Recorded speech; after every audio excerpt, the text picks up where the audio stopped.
Həmçinin efirlərin birində deyirlər ki, İslamda belə bir şey var ki, kimsə kimisə öldürsə, insanlar özləri qisas almalıdır. Bunun Avropada olan qanunlarla müqayisə edib deyir ki, Avropadakı qanunlar daha üstündür İslamda olan qanunlardan, çünki o daha ədalətlidir. Buradan iki dənə sual çıxır ortaya.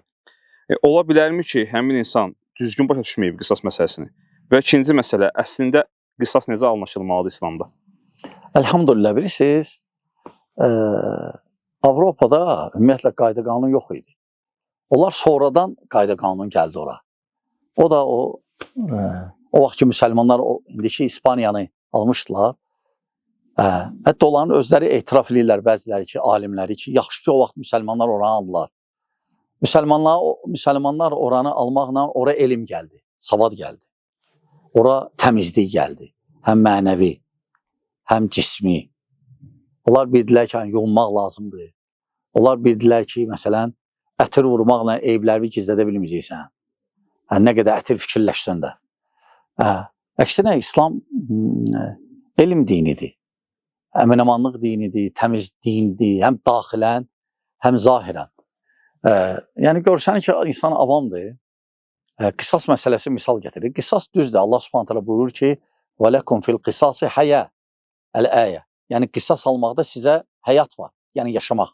Yəni, nə üçün belə bir misal gətirilib Quran-ı Kərimdə Allahın kəlamı? Çünki kim ki kiməsə pis niyyətdədir, məsələn, öldürmək istəyirsə, o fikirləşsə ki, ona toxunsa, onu da öldürəcəklər, əlbəttə o onu öldürmür onu. Yəni, nəticədə nə olur? Hər tərəf sağ qalır. Ona görə Allah Teala buyurur ki, وَلَكُمْ فِي الْقِسَاسِ حَيَا Qisas almaqda sizə həyat var, yəni yaşamaq. Təbii ki, qisasın hikməti var. Elə deyil, yəni İslam dini gəlməyib insanları öldürməyə. Bəli, cinayətkarları bəzi cinayətə uyğun, sərt davranıb, bəli. Amma bunları icra eləmək hakimin işidir.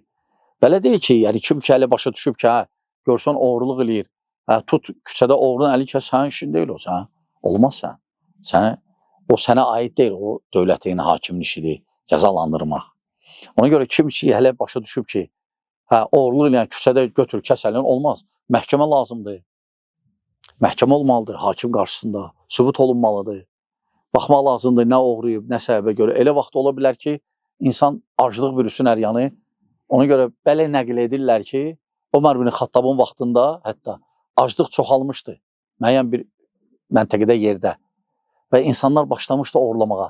Ona görə müəyyən bir müddət qisası saxlamışdı hətta hakim, əmir. Belə nəql edirlər. Bu hamısı hakimin işidir. Hakimə qayıdır. Amma kim ki elə fikirləşib ki, qisas alanda kim kimi harada gördü, durub öldürsün və ya sən adamı öldürüblər, sən də ged, onun adamını öldürür, olmaz elə. Olmaz. O hakimin işidir. Aydındır. Səhv başa düşüblər, həmişə kimi. Bəli.